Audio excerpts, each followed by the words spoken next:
یا جانا تماشا کدھر ہم کو ہے جانبازاں بسد سامان رسوائی سرے بازار پیر.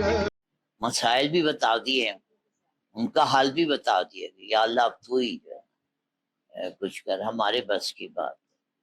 اور امید بھی دلا دی ہے، خوشخبری بھی سنا دی ہے کہ جی یہ خوشخبری ہے تمہارے. تو مجھے ایک محفل کے بندے کا فون آیا کہ علی بھائی ایک سوال. میں کہا کیا؟ اس نے ایک اینکر کا نام لیا اور میں نے کہا سوال تو بعد میں سنوں گا، پہلے یہ بتاؤ کہ تم نے اس کا نام میرے سامنے کیوں لیا؟ کیا تم اسے جانتے نہیں ہو؟ اس آیت کا مفہوم بیان کرنے کا مقصد یہ ہے اللہ کا، یہ کبھی بھی جب لوگ عشق کریں گے تو وہ بے وقوف لوگ عشق کریں. یہ اظہر نے بتایا کہ میں محفل میں بیٹھا ہوا تھا تو نیا نیا تھا، تو بابا حضور نے گفتگو میں ایک شعر پڑھا، لیکن پہلا مصرع پڑھا تھا.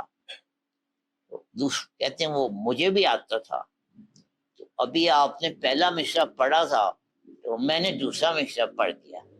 تو وہی کہتے ہیں گیٹ آؤٹ، باہر جاؤ. یہ اتنے سخت دعوت. میں ہر دفعہ کہتا ہوں لگتا ہے بابا حضور نے سارے اخبار پڑھے ہیں، سارے چینل دیکھے ہیں، اور دن رات جاگ کے سوشل میڈیا بھی دیکھا، پھر جو آ کے نا تو یہاں پر. حالانکہ یہ جانتے بچے کہ یہ ہم ایٹ رینڈم سلیکٹ کرتے، سوچ کے سلیکٹ نہیں کرتے، وہ جو مل جائے بس لگا دیتے. تو اب اس میں دیکھیں کیسی کیسی باتیں آ گئی ہیں. سیلاب کا ذکر آ گیا، اور جو باتیں نہیں آنی چاہیے تھی وہ بھی آ گئی ہیں. اندھیر نگری چوپٹ راجا بھی آ گیا، ٹھیک ہے جی. اور پھر یہ بھی آ گیا کہ یا اللہ اب تو ہی کچھ وہ مسائل بھی بتا دیے، ان کا حل بھی بتا دیا کہ یا اللہ اب تو ہی جو ہے کچھ کر، ہمارے بس کی بات.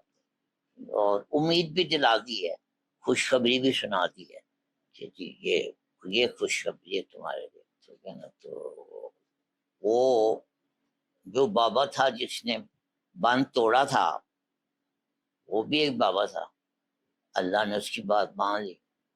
وہ بابا جس نے کہا تھا میرا دوپٹہ ڈال دو وہ بھی ایک بابا تھا، اللہ نے اس کی بات بھی جس انداز سے اس نے کی تھی اللہ نے اسی انداز سے اس کو اس کا جواب دے. تو ابھی ابھی ہمارے بابا نے ہمارے لیے دعا کی، تو کیسے ہوتا ہے یہ نہ پوری، ملک کے لیے دعا کی، بستیوں کے لیے دعا کی. ٹھیک ہے نا. یہ بستیاں جو ہیں ہستی بستی رہے، انسانوں کو آسانی ملے. ٹھیک ہے نا. تو باقی جو اندھیرا ہے معاشرے میں وہ بھی بیان کرتی ہے، اور جو روشنی آئے گی انشاءاللہ ضرور آئے گی، وہ اس کا بھی ذکر کرتی ہے، اس کی بھی دعا. تو کیسے ہو سکتا ہے یہ بات نہ پوری. تو اب چونکہ زمانہ ایسا آ گیا ہے کہ نام لوگ کسی کا نام لے کے اس کی برائی کرنے میں کوئی، لیکن میں پھر بھی رعایت کر دیتا ہوں. مجھے ایک محفل کے بندے کا فون آیا کہ علی بھائی ایک سوال. میں کہا کیا؟ اس نے ایک اینکر کا نام لیا اور میں نے کہا سوال تو بعد میں سنوں گا، پہلے یہ بتاؤ کہ تم نے اس کا نام میرے سامنے کیوں لیا؟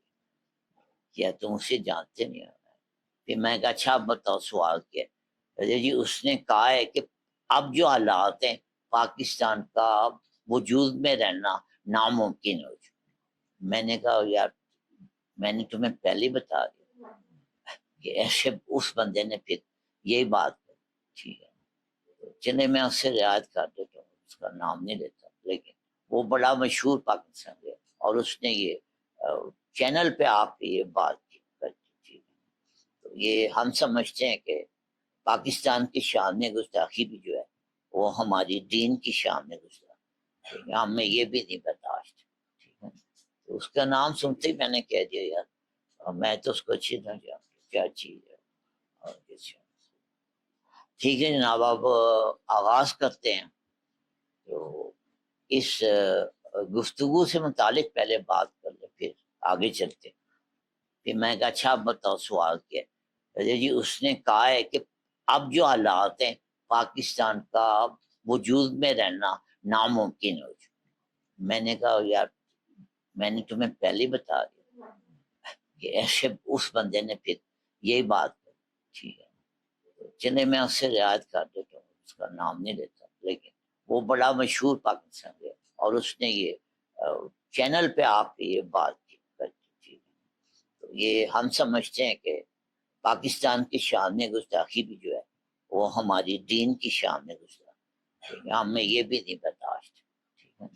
تو اس کا نام سنتے ہی میں نے کہہ دیا یار، اور میں تو اس کو اچھی طرح جانتا ہوں کیا چیز ہے اور کس۔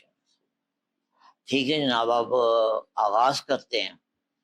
تو اس گفتگو سے متعلق پہلے بات کر لیں، پھر آگے چلتے ہیں۔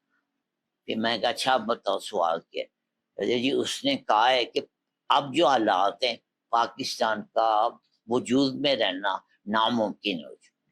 میں نے کہا یار میں نے تمہیں پہلے بتا دیا کہ ایسے اس بندے نے پھر یہی بات کری، ٹھیک ہے۔ وہ باوض کی گفتگو ایسی ہوتی ہے کہ سب کے ذہنوں میں جو سوال ہوتے ہیں، بلکہ پورے ملک کے ذہنوں میں جو سوال ہوتے ہیں، ہر پاکستانی کے ذہن میں جو سوال ہوتے ہیں وہ اس کا جواب آ جاتا ہے، بلکہ امت کے ہر فرد کے ذہن میں جو حالات جا رہے ہیں تو وہ پھر اس کا جواب آ جاتا ہے۔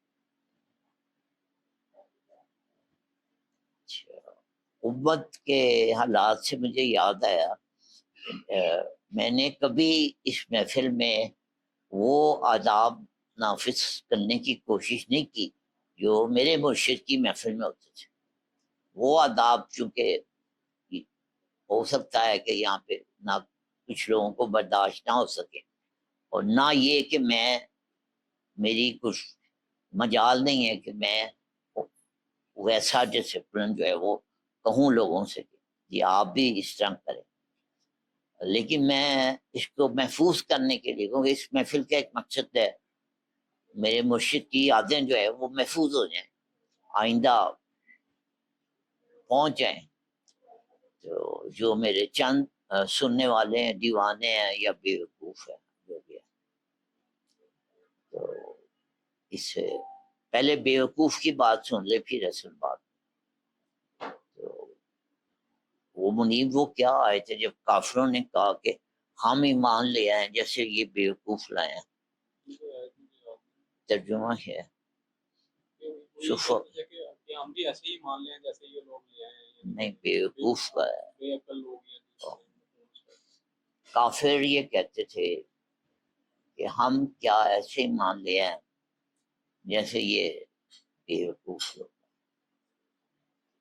یہ قرآن کی آیت ہے، آج دین محمد صاحب نہیں ہے۔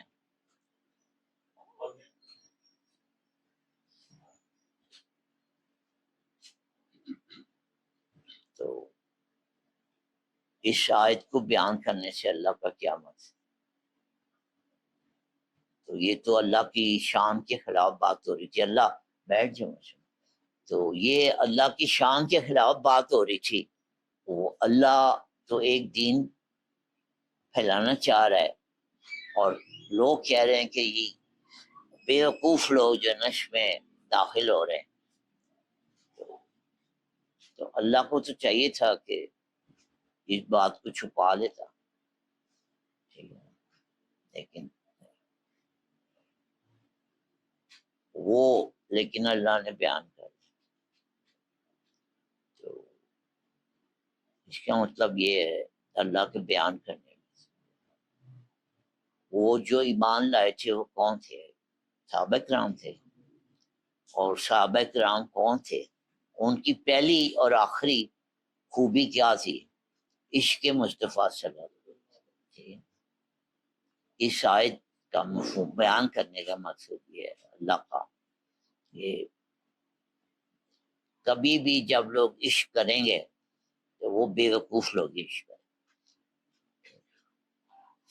عقل والے جو نا کبھی عشق، اور پھر یہی کہتے ہیں ہم ایمان لے ہیں جیسے یہ بیوقوف لوگ، عشق والوں کو ہمیشہ لوگ بیوقوف ہی کہیں گے، یہ قرآن نے بتا دیا۔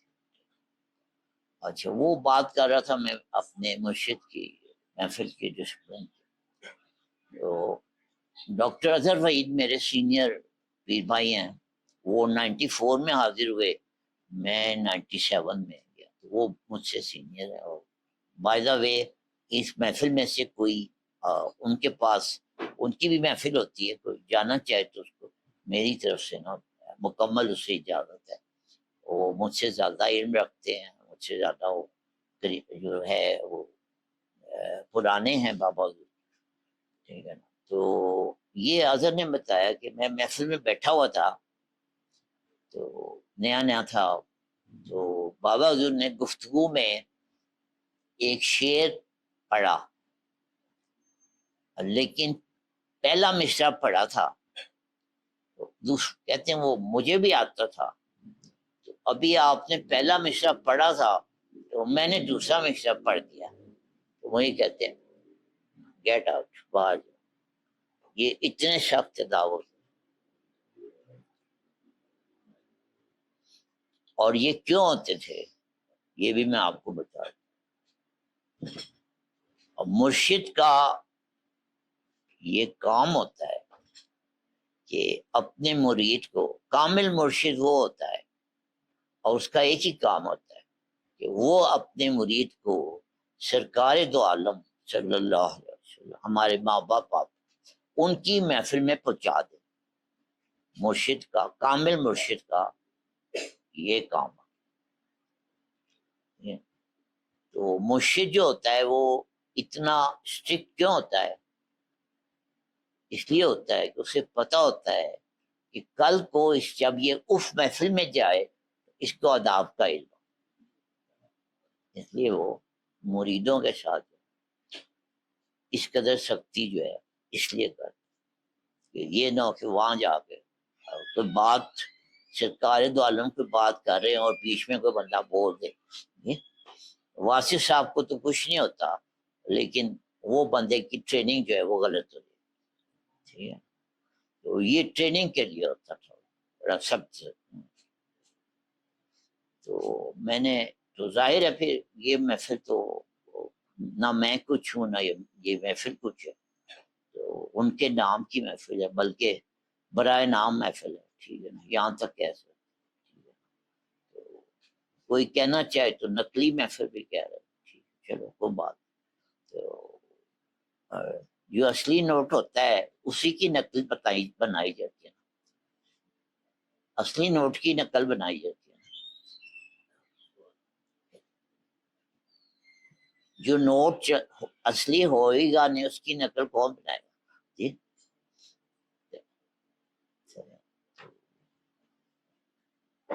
نقلی نوٹ جو بنا رہا ہے وہ تسلیم کر رہا ہے کہ یار اصلی بھی ہوتا ہے، تو اس سے یہ پتہ چلتا ہے کہ اگر کوئی جھوٹے پی رہے ہیں وہ اس لیے چل رہے ہیں کہ اصلی نوٹ بھی چل رہا ہے تو ساتھ جعلی نوٹ بھی چل رہا ہے۔ اگر 99.9% پیر جعلی ہیں اس کا مطلب ہے 0.01% اصلی بھی کہیں پایا جاتا ہے، اس کے سہارے پہ نا یہ سارے لوگ ان لوگوں کا کاروبار چل رہا ہے۔